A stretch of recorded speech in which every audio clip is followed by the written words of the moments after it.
Kantor Bea dan Cukai tipe B Batam memusnahkan barang sitaan negara berupa pakaian bekas atau ballpress asal luar negeri, berupa tas dan sepatu dengan total nilai sebesar 17 miliar rupiah.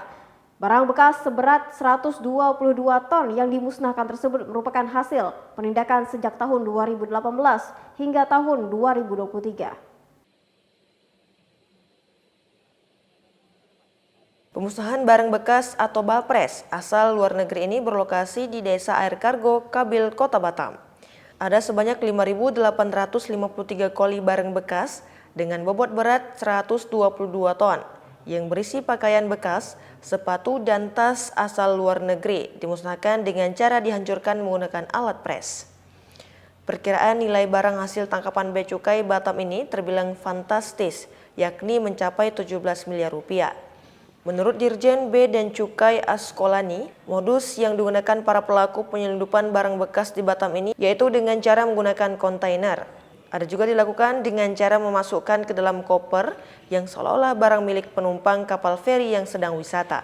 Ballpress berupa barang bekas seperti pakaian, tas dan sepatu ini kebanyakan dibawa dari Singapura dan Malaysia. Sesuai aturan dan mekanisme yang berlaku, pemusnahan telah sesuai peraturan perundang-undangan yang berlaku. Pelaksanaannya juga harus sesuai ketentuan Kementerian Lingkungan Hidup dan Kehutanan agar tidak berdampak terhadap pencemaran lingkungan.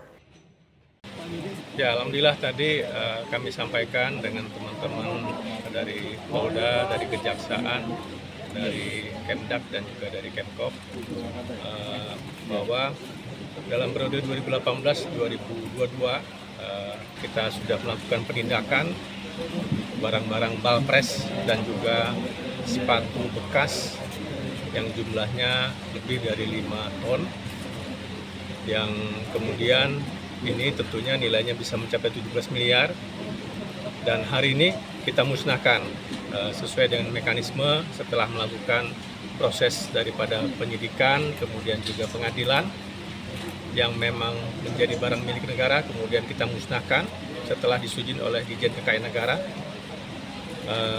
yang tentunya ini bukan hanya sampai di sini. Dalam beberapa bulan ini juga kami bersama-sama dengan aparat penegak hukum di Batam dan Kepri juga melakukan beberapa penindakan lainnya yang sekarang masih dalam proses. Tentunya untuk pemusnahan juga membutuhkan tahapan-tahapan berikutnya. Dan di sini teman-teman sekalian di sini di Batam pada hari ini kami sampaikan pemusnahan ini.